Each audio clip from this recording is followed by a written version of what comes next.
Hey, folks, welcome back. This is episode 3 of the Carl Zahn Show, the podcast, whatever you'd like to call it. You can tell the weather's getting nicer here in New Hampshire because I'm sporting a T-shirt today, my Jimmy's World T-shirt. To all the folks who have viewed the first 2 episodes and shared with friends, and please like and subscribe. And for those of you that have done that, I really want to thank you. It's really, truly appreciated. We're trying to grow this and get the word out. Anyone who's just joining us today for the first episode, if you're a newcomer to the show, hold it, newcomer. No, that's what we're calling illegal aliens now. Let's just say if this is your first time watching the show, then welcome aboard. We're happy to have you. All kinds of stuff happening. A riveting State of the Union address by President Joe Biden. I don't know what they had him on, but it was amazing. At first, I thought it was Gary Busey in the middle of a 10-day coke bender. I never dreamed he could speak for an hour and 8 minutes. I had to watch it in 5-minute intervals because what I find is I get Biden overdose syndrome. If I watch him speak for too long, I get a little catatonic. I start getting a little bit of a nervous tick. So I was watching it in small doses. If you remember when you were a kid and like your basketball rolled into the neighbor's yard and it was like an older guy over there really cranky and came out yelling, that's what it was kind of like with this yell fest of Biden. He seems to emphasize things by yelling. And of course, for folks like me, conservative-minded folks, it was kind of frustrating watching him talk about the border and Republicans not signing on to this ridiculous bill, which is tied to Ukraine funding. But the big thing is these are problems he created. So to spend an hour lambasting everybody for not coming on board for the new cures to the problem is just kind of phenomenal. Look at everything that's happening, like in New York now with Governor Hochul, assigning the National Guard and state police to the subway system now. And they're checking bags of like 80-year-old Asian women and people coming back with their groceries. It's just so painfully stupid. There's no other word for it. I don't want to be mean, but it's just stupid. And this is what you asked for. I mean, she was defund the police, get rid of the police. We're a sanctuary city. Let everybody come here. And when the expected result presents itself, this is their answer, is to go to a police state, which, of course, New York taxpayers will have to pay for. So the State of the Union address with Joe Biden, I think a lot of people were hoping that he would fall down, he would have some major gaffes. I didn't see any of that. There was a lot of the kind of trailing off mid-sentence. A lot of his speech seems to turn into kind of slurred speech. He mispronounces a bunch of words. And I may have this wrong, but it seems like, and I've heard other people remark on this, that when he mentioned the young girl, Laken Riley, who was murdered in Georgia a few weeks ago by an illegal immigrant, I'm pretty sure he called her Lincoln Riley, which, again, this is Joe Biden. This is the guy who checked his watch at Dover Air Force Base in the middle of a repatriation ceremony. And for those of you who don't know, repatriation is the military term for returning fallen soldiers to this country. So as they bring off their flag-draped coffins, everyone has seen it. There's that infamous shot of Biden checking his watch, which is, I mean, if anyone who has kids like I do, if you're a parent, you try to imagine like your kids doing that at a funeral service or something, you'd be appalled. But that's Joe Biden in a nutshell. He's a 40-year hack. I've always said that. Again, not trying to be mean, but he's a politician. And him talking last night about how he was born in Scranton and grew up amongst blue-collar workers, and his whole kind of jive speech that he has done for 40 years. And then he talks about how he kind of accidentally ended up in politics, which these people always refer to as service. And I don't think living off the public dole for 40 years and enriching yourselves, I don't think of that as service. I'm from a small town, and I think of service as like, you go help out at the bake sale at the church basement or help local kids, you know, or you get into politics and you lend your expertise to the country and don't get paid for it, as President Trump did, by the way.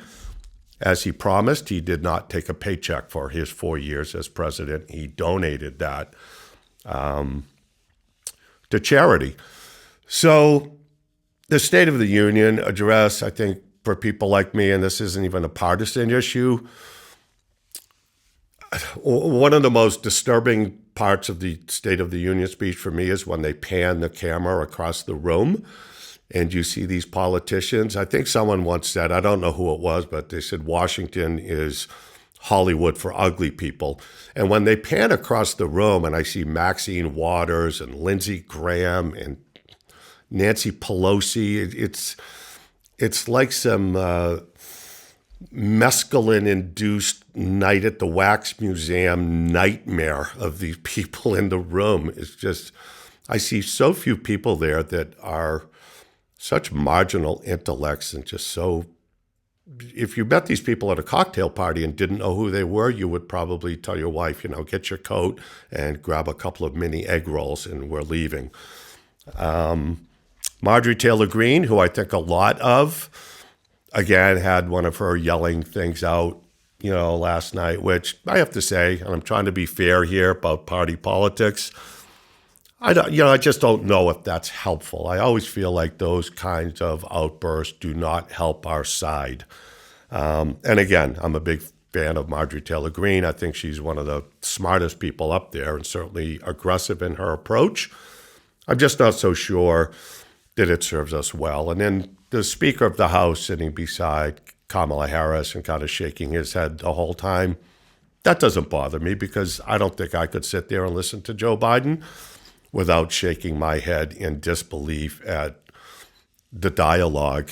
And, he finished the speech by saying, I'm here for all Americans, like he always does. And it's such drivel because he's not here for all Americans. He's a totally divisive president. He literally hates Trump supporters, MAGA, Trump, and that's a large segment of the country. So I don't know how you couple that with, I'm here for all Americans and I want to make the country better for all Americans and all of that.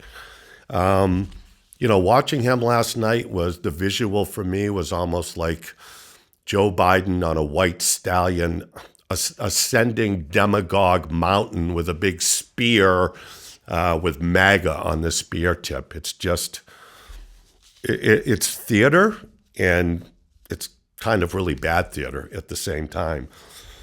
I think a better State of the Union would have been a 10-second clip of him walking on camera, looking for his marks on the floor, and then just shuffling off the stage in the other direction. And then they could have said, we're returning to our normal programming.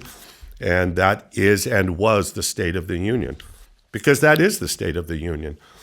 It's an elderly man shuffling around, looking for his marks on the floor, trying to figure out how to get off stage. Whatever they had him pumped up on last night was pretty phenomenal because we all know it's way past his bedtime. And I never dreamed that he would speak for over an hour. I just didn't even think he had it in him. So, like I said, I watched it in small doses. Going back to Super Tuesday, super strong night for Donald Trump, obviously. Pretty much swept the map. Nikki Haley won Vermont, which is fine. Who wants Vermont? If you're a Republican, winning Vermont is, for me as a comedian, it's like having Carrot Top endorse your comedy. Kind of like, thanks, but no thanks. So I'm kind of glad Haley got Vermont. And then predictably, she stepped down the next day and refused to endorse Trump. So here we go again with the Republican Party doing what they do best, which is dividing themselves, splintering the party. It's stunning to me after decades and decades of this and loss after loss after loss that we don't see what the Democrats do, which is they stay together, they stick together no matter what.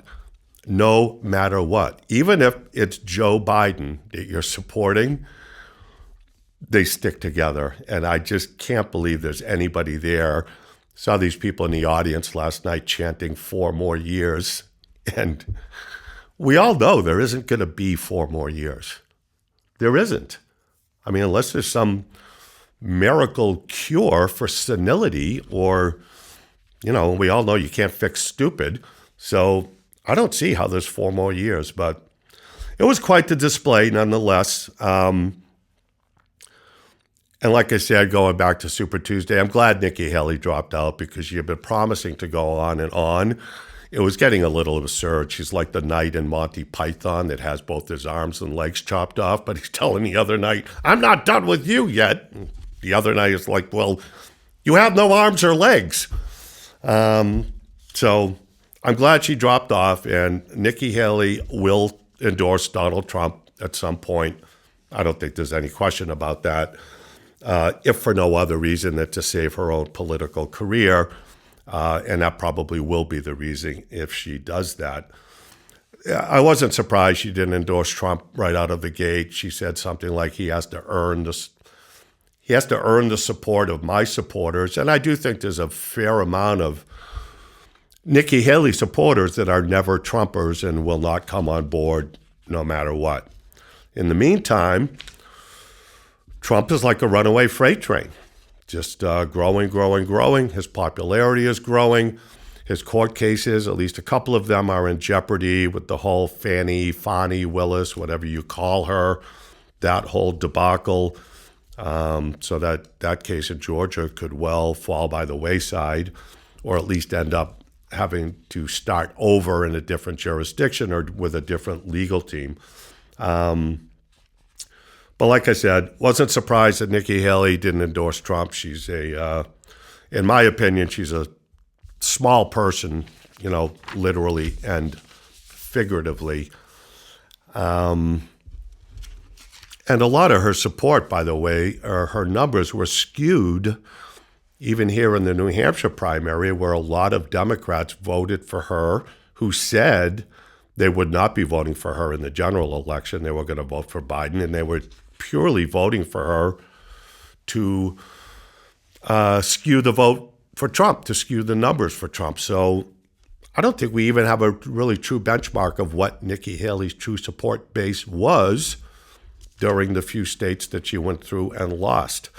And it's just frustrating as a conservative to see her not immediately jumping in and endorsing Trump. Put the bad vibe behind you. This is what worries me about the Republican Party. We kind of screwed up the midterms last year with this same approach, and my fear is that we screw up this next general election next November with this same problem. I think back to Bob Dylan's "The Times They Are A-Changin'." Your old road is rapidly fading, and please get out of the new one if you can't lend a hand. Always talking about on this program, as we started out the first episode, we really want the premise for the program to be pragmatism, logic, common sense.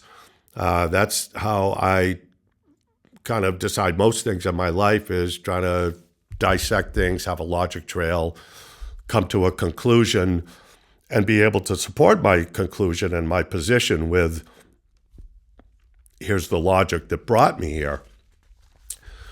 And so in that, with that mindset, people have to understand why people that think like I do, or conservatives, whatever you want to call this. I mean, I don't even really think of myself as a conservative. I think of myself as a common sense person.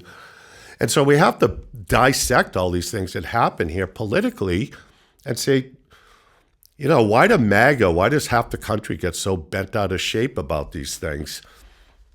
I mean, here's one that came out last week. Todd Bensman, who's a national security expert with CIS, which is the Center for Immigration Studies, and he found out through a FOIA request, that's a Freedom of Information Act, and discovered that in 2023, last year, the Biden administration secretly flew 320,000 illegal immigrants into this country.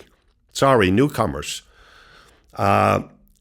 And they did that through the use of 43 different airports throughout this country, mostly in the dark of night. I'm sure people remember this was in the news for a while, and then it kind of went away.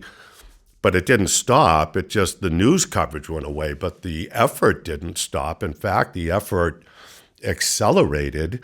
And so you think about taxpayers paying for flights on commercial airliners for 320,000 illegal immigrants. So they're not like wading across the Rio Grande or, macheteing their way through the jungle. No, they're riding in a coach with snacks and on a Boeing 777 and getting airlifted into the country.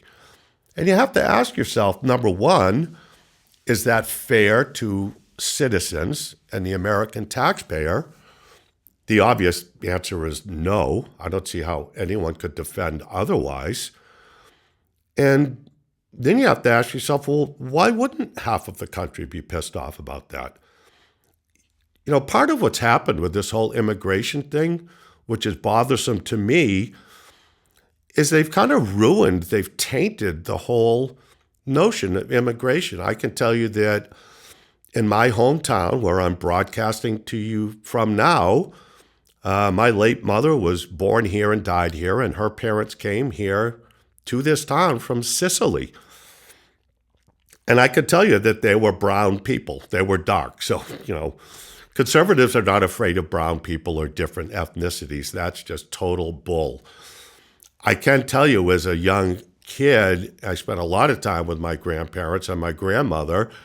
And like most Italian Sicilians, she had a little portion in her house that was kind of half altar, rosary beads, Jesus, and little American flags. And I remember distinctly as like 6, 7, 8 years old, my grandmother, who was, traditionally dramatic, like Italians are, holding these two little flags to her big giant breasts and saying, America, America, I love America. And I think back to that and go, what a beautiful thing immigration was then. It was really a beautiful thing. These people coming from abject poverty in other countries saying goodbye to their families forever and coming here with the hope and the promise and opportunity that this country offered. And then on top of just being so thrilled to be here. And now we have turned immigration, or I feel like the Democrats, liberals have turned immigration into this tainted kind of awful thing. And, I don't know if we'll ever get that romance, if you will, back to the notion of immigration. And that's really all that conservatives or pragmatists want with immigration, is a logical, controlled flow, like we did with Ellis Island back then, where you come in, there's a process, you become a citizen, and then you love the country, or at least don't hate the country. So when, let's not even mandate love the country. Let's just say that you come here and not hate the country. And the other thing I can tell you about my Sicilian grandfather is that if you had ever suggested to him that he could get help with his food bill or rent, he would have kicked your ass into next week at the very suggestion of that, at the indignity of it. So it was a different breed of people. The problem is now you can't legislate. You can't legislate dignity. You can't make a lack of dignity against the law or punish it. And you also can't change it overnight. This is a generational thing. So everything would have to turn around really quickly to bring around a next generation that begins to understand these very basic things about dignity. And one of them would be not breaking into the country that you're immigrating to, accepting and expecting handouts from the people who work every day and pay those bills. And then on top of that, being indignant if those things don't come to fruition. So back to the 320,000 immigrants flown in here. The one thing that was interesting about this FOIA request that Todd Benjamin did is the Customs and Border Protection, CBP, refused to disclose both the United States, the U.S., and foreign airports that were utilized in this airlift, and they were citing security concerns as the reason for not telling Americans like where they brought these people, which cities, which airports. We're paying the bill, and they cite security concerns. But for whom? I guess security concerns for the illegal immigrants, which again, it's just flagrant, blatant. Their security concerns come before ours. And so again, just from a purely logical standpoint, try to put the party politics aside, how could you possibly not be pissed off about that? It's just, it flaunts common sense and good thinking at every turn. Why wouldn't we be pissed off about that? Other news this week, and this is again pretty interesting. So Joe Biden announced, if you remember on Super Bowl Sunday, when traditionally American presidents have done a pretty lengthy interview, and it's always a softball interview because it's Super Bowl Sunday. For Joe Biden, it's going to be a softball interview anyways because it's going to be NBC or CBS or CNN, and they're going to ask him about his favorite ice cream and all that. But he still did not do it for obvious reasons. He can't get through something like that unscripted. But what he did do on Super Bowl Sunday was this little short video where he's got these little snack bags with him of Fritos and potato chips, and he's complaining that the snacks are getting smaller, the portion sizes are getting smaller while the price is getting up. The price is going up. So again, this is just such perfect Joe Biden. He's so out of touch. So Americans have seen this happening en masse for the last 3 years. We all know this. You go grocery shopping, the food is twice as much, the boxes get smaller and smaller. I'm actually buying my Frosted Flakes now individually. Each Frosted Flake is individually wrapped, and for like $200, you can get what used to be a box full of Frosted Flakes. So Joe Biden is just noticing this, and so he decided he's developing a task force to go against corporate ripoffs. How about a task force for government ripoff of the taxpayer? How about a task force for all the fraud in Ukraine, the money that we're shipping over there in billion-dollar bunches? It's just so out of touch to me. And it's frustrating. It pisses me off. So Joe Biden, this is the hill he wants to die on, is snack food portions. It's kind of like somebody carjacking your car, and as they drive away, they yell out the window that you paid too much for your tires, and they're going to call that guy and give him shit like, okay, thanks, but you just stole my car. It's like, for God's sake, let's put the snack food portions on the back burner and worry about fentanyl, illegal immigrants raping and murdering innocent Americans, out-of-control crime, the deterioration of our foreign policy before our very eyes. We're just laughed at across the whole world. We're knee-deep in two major conflicts, the Middle East, Ukraine, and God knows what comes next, because my prediction is, as these other countries look on and they see 8 months left, excuse me, that's going to be a little bit like sand running through an hourglass. So I think these foreign countries, anyone who's got a plan or a play that they are planning on making, they're going to make it in the next 8 or 9 months before there's any risk of Trump getting in office, believe me. So I think we are in for a rodeo ride these next few months of the election. It's going to be the nastiest presidential campaign you've ever seen in your life. They're going to use everything they can, like they haven't already with Trump. They're going to throw everything at him but the kitchen sink. Just watch. It's going to get nasty as all get out. And I also fear for the security of the country. Even Elon Musk put some missive out last week that, and you don't have to be Elon Musk, just anybody with common sense would say, We've let in 11, 12 million illegals under Biden's, and those are just the ones we know about, by the way, so you can bet the number is probably more like twice that, if not more.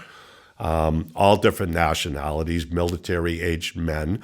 And so Elon Musk said, we can expect something that probably dwarfs 9/11. And I hate to think that, or certainly not wishing it. But yeah, there's part of me that thinks we should probably expect that, and we've let it happen. We've let it happen to ourselves. You wouldn't do this in your own personal household. Just let people flood into your house and live in your basement or pitch a tent in your backyard, complete strangers. And yet, on the larger sense of the country, we do this openly and with such a cavalier attitude. And I can't even say throwing caution to the wind. It's like we never even got caution out of the bag to throw it in the wind. Absolutely without caution or vision. So it's amazing to me that he wants this corporate ripoff task force, which of course will just be a bunch of taxpayer dollars going to some committee, an investigative committee, and it'll be headed up by, Adam Schiff and a bunch of other boneheads. It's just unbelievable to me. We talked last week about doing a weekly segment called Aviate Your Life. So this is kind of rules and procedures for aviation. I've been a private pilot for a long time, and I've always thought there's a lot of things about aviation that kind of mirror life and make a good policy that you can follow in your life. And one of them is return to better conditions. So one of the things you learn early on in aviation is if you're flying along and things are going good and all of a sudden you're getting into weather, the visibility is going down, you're getting turbulence, the flight is getting more and more challenging, demanding, and they say, especially for newer pilots, but, applies to all pilots really. What we all learned early on was return to better conditions. So you can make a 180-degree turn and fly back to the good weather that was behind you, fly back to the better conditions that were behind you, and then you reassess the flight or maybe land someplace else or you develop another plan. And I just think it's a great analogy, for one thing, to the even in your personal life, right? This could apply to relationships, your work, just your daily life. I've imparted this to my kids along the way. If you find yourself going down a bad road or in a bad direction, you can always return to a better you or you can always go back to what was better. And that's an old adage among pilots, with continued flight into deteriorating conditions, which often doesn't end well because there's a natural human instinct, and especially in flying, to want to get to where you're going. Your original destination, you've got a job interview, you've got an appointment, you're visiting family, whatever it might be. There's a natural instinct to push on, press on, and not interrupt the plan and have to reschedule everything and rewrite everything. And I think this applies to life itself. There's something about turning back that always seems counterproductive or counterintuitive. And it even goes to Trump's Make America Great Again, which is, to me, a return to better conditions, a return to better policies, going back to what demonstrably worked. And in resisting that, you can find yourself in a bad outcome. And one of the ways that, especially in politics and the condition of the world right now, that this strikes me as very potent is the attack, where we are with inflation and the cost of goods and everything. And to me, this all goes back to, I'm not an energy expert. I learned everything I know about energy from Hunter Biden because he served on the board of Burisma. I also learned some things about M&Ms from Hunter Biden that I didn't know before. Melts in your mouth, not in your hand. But if you think about Biden's first impulse on day one, which was an attack on the oil industry, natural gas, the fossil fuel industry, I think even like a 10-year-old child would know. If you stopped and think, you'd go, that's going to affect everything, because it's not like we stopped using all those fuels and just all of a sudden everyone had electric cars and windmills and solar panels. We weren't ready for the change. All that happened is we depleted our national oil reserve, strategic oil reserve, and now we're buying oil at higher costs from other countries after Trump had us energy independent. So it's kind of odd, that whole thinking that, and again, return to better conditions. They won't do it because that means that Trump was right and they were wrong. So it's purely emotional. But when you think about what that did to everything, if diesel fuel costs 3 times as much, your food is going to cost 3 times as much, because it takes a truck to move it there. It takes energy to produce it. It takes energy to farm it and grow it. And it takes energy to warehouse it and present it to the public to be bought. So very, very simple, in my opinion, how we ended up here with this huge inflation and huge cost increase and everything, was that one very dynamic move. You know, he canceled the Keystone Pipeline on day one, and yet he approved the Nord Stream pipeline for Russia to supply oil and natural gas to Europe. So it wasn't really about the planet, because they approved the pipeline for Russia, but they shut ours down. It's an emotional response, and it's part of this punish America, America is bad kind of underpinning to everything that this administration does. And again, it just flies in the face of logic and pragmatism, which is really what drives me crazy about it more than anything else. So yeah, return to life, all of that. And I think we're coming up against time here, so trying to keep these around 30 minutes or so. And the last thing I wanted to touch on was, because I'm having so much fun with this thing they rolled out a couple of weeks ago of calling illegal immigrants newcomers. And I thought back to grade school when we were learning things. And one of the ways they always try to get you to learn something and actually retain it was to use it in a sentence. So I'm trying to think of ways like you would use newcomers in a sentence, like, Mommy, why can't we get a hotel room? Well, they're all taken by newcomers. So even though we're paying for their hotel, we'll just sleep in the car or maybe a refrigerator box while we're on vacation. That's where we're coming to. And it's not even an exaggeration. Every major city in Boston, all over the country, every major city, regular people on vacation or visiting family, you can't get a hotel room. All of a sudden, we have to live in a used GE box on the sidewalk because the newcomers have taken up all the hotel rooms at taxpayer expense, by the way. Really great having you folks with us. Like I said, to anyone who's just joining, we really appreciate it. Hit the like and subscribe button, and we will be back at you with whatever transpires between now and next week, and I can only imagine what it'll be. Thanks for joining me. See ya.